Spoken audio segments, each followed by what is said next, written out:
The following has been paid for by the Penn's World Order. All right, I'm going to give this a shot and give you my hack predictions for AEW Double or Nothing. Now, cards out on the table to all of you who watch this. I don't exactly follow All Elite Wrestling. No disrespect to the wrestling company. I think what they did is good when they started up in 2018, 2019, and they've brought a great alternative to the wrestling industry.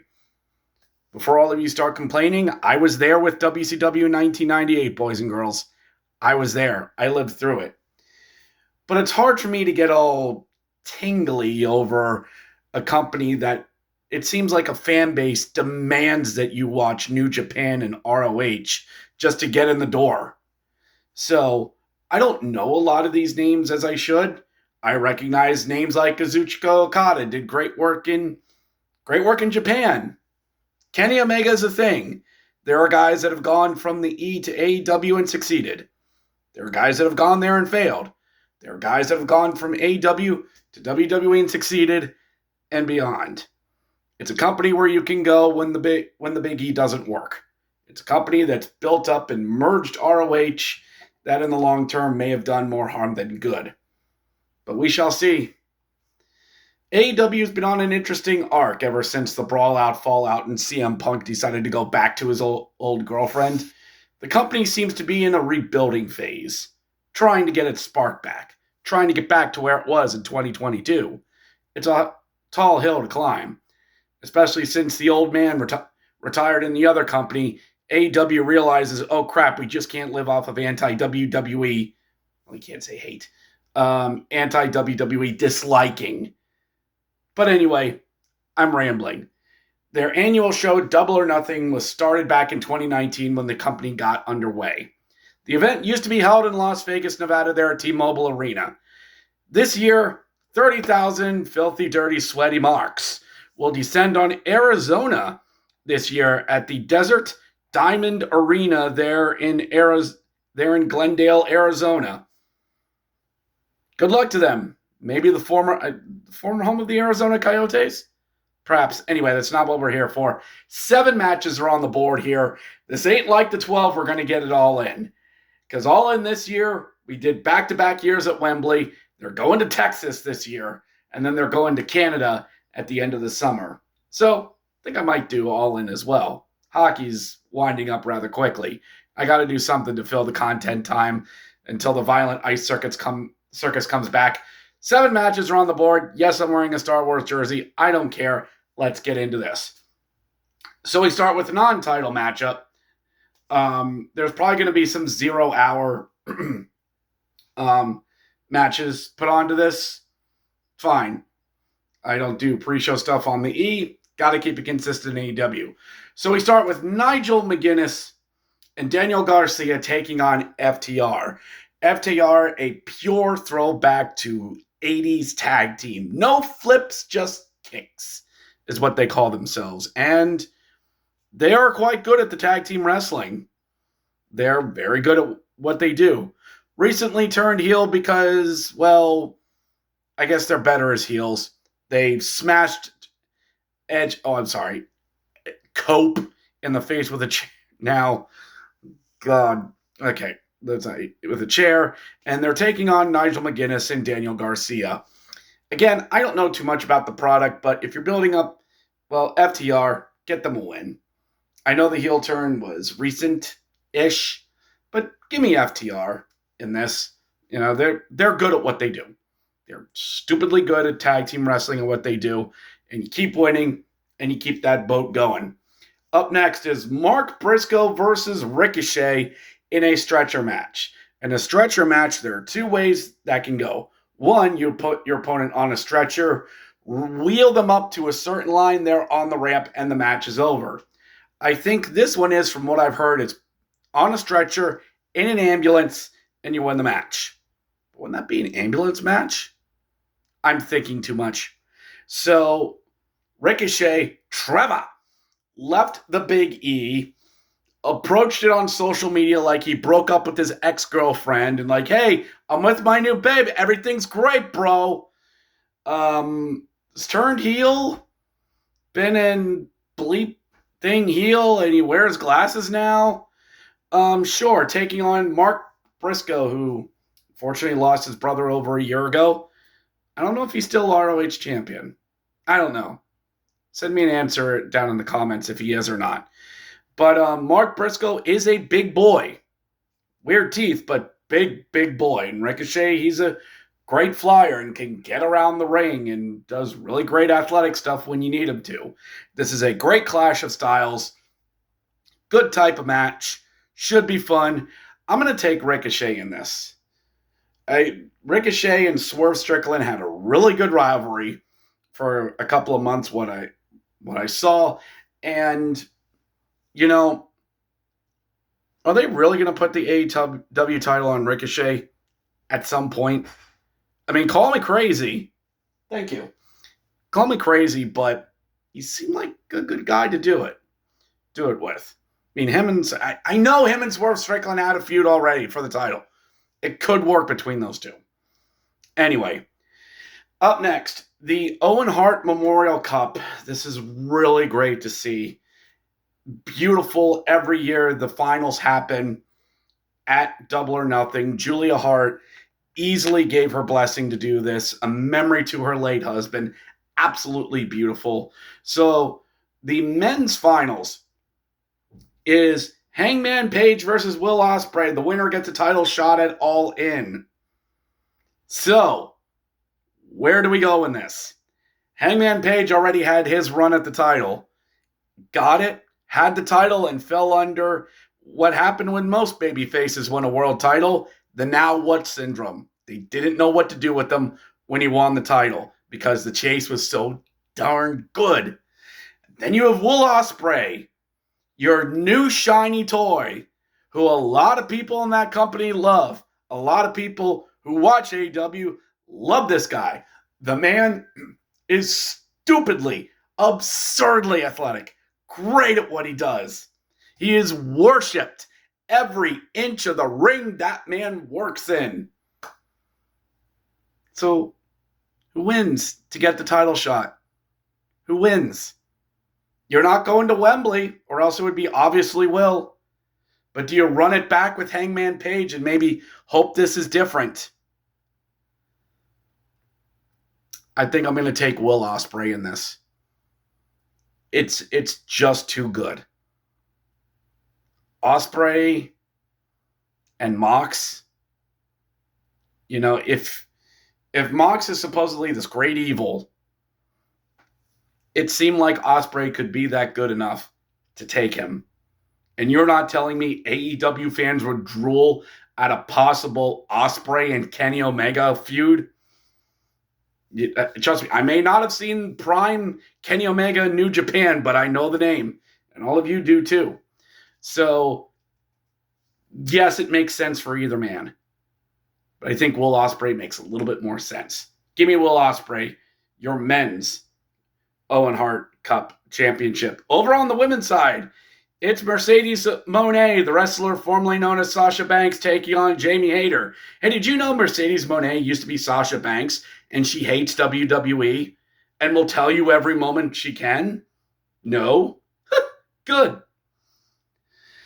So I'm going to take Mercedes Moné in this. I'm sure there's a lot of people think, oh, give Jamie Hayter the victory. She's gone through so much. The AEW women's division is very, very top heavy.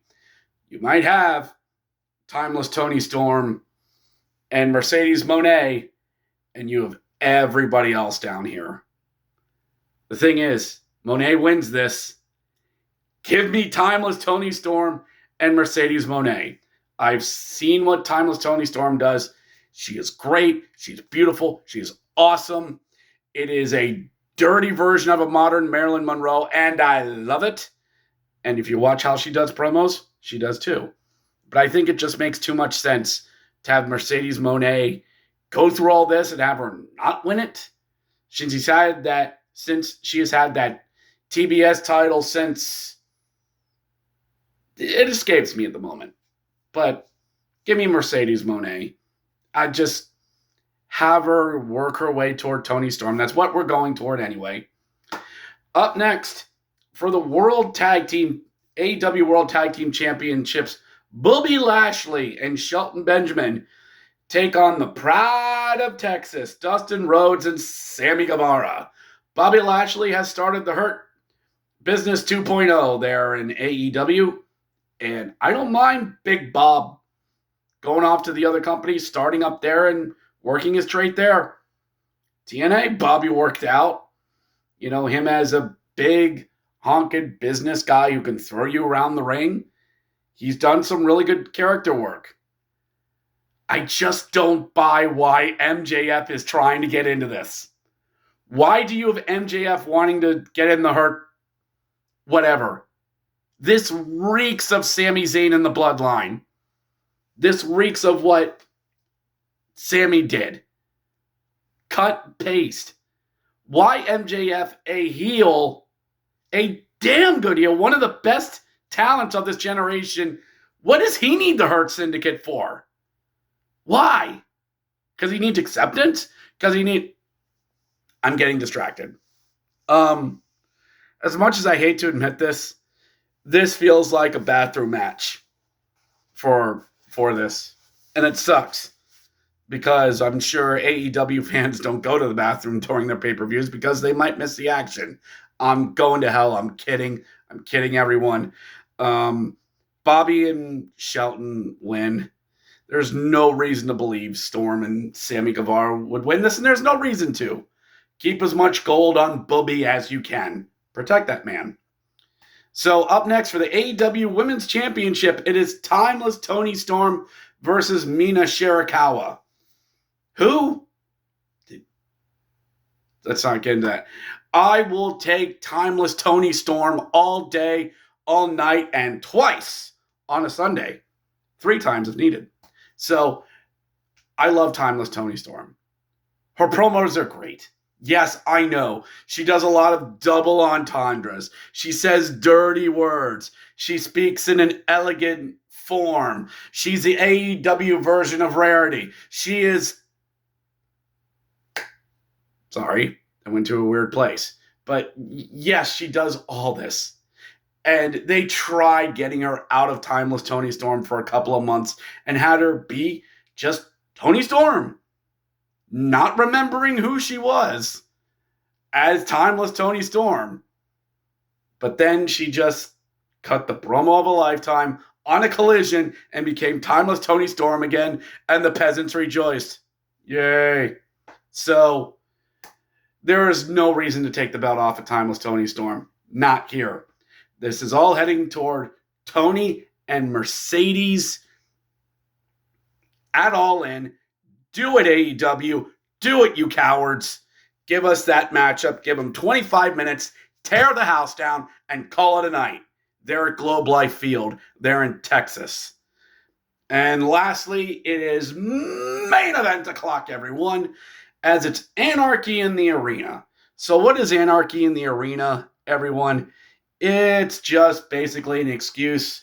Here's a team of wrestlers. Here's another team of wrestlers. No holds barred. Beat the tar out of each other and see where you go. These matches have ranged from either creative to extremely violent, and that typically depends who's in the match. Last year, somebody got lit on fire. Who knows where we're going this year? So your Anarchy in the Arena is Swerve Strickland challenged Jon Moxley and the Death Riders. The teams are still a little unclear at this point. Swerve will be joined by Kenny Omega, Samoa Joe, Will Hobbs, and Willow Nightingale, while Mox will pick from the Young Bucks, Gabe Kidd, Marina Shafir, Claudio Castagnolo, and Wheeler Yuta of the Death Riders. Now there's rumors that Hook and Shibata will join this to make things even up. There is also rumors of a Mad King lurking in the weeds, of a certain man from New York looking to make his return from a year-long injury. The Mad King is sorely missed. His presence needs to be felt. Anyway, who wins this? There is no belts on the line. It is just beat the tar out of everyone. Get multiple cameras up, and let's see how creative, violent we can get. I always applaud AEW when they do this to give the creative freedom to do this. Just hope Tony Storm has PR coverage right. I just hope Tony Khan has PR coverage ready to go. I'm going to take Swerve Strickland's team. Baby faces usually come out on top on something like this. It feels like we're circling the drain of Jon Moxley's reign of terror as AEW World Champion, as this Death Rider storyline has just gone nowhere. It really hasn't. Call me a liar. Now, there could be a Darby Allin return, but dude just reached the summit of Mount Everest 2 weeks ago. And at minimum, it takes you a week to get back down. So, he might make an appearance. The Mad King might show up. So, by the way, if you don't know who the Mad King is, go Google it. You'll see why. But I will take Swerve Strickland's team. Who gets the pinfall? I don't know. I honestly don't know. And doesn't really matter. This is just stupid violent wrestling. You just watch and turn your brain off and enjoy it and enjoy the fun. So that is my hack predictions for AEW Double or Nothing. That will take place on Sunday. I might do a guide to Double or Nothing. We got Money in the Bank coming up, and I guess only to be fair, since I did Double or Nothing, might as well do All In, because they're going to Texas in July at Globe Life Field, where the Texas Rangers play. Should be an interesting, massive baseball stadium to do it, so should be a good time. Anyway, thank you all for joining this. We'll catch you on Monday or Tuesday for the review. Hockey's still going on. Enjoy that. Tune into the PWHL as well. We'll catch you next time.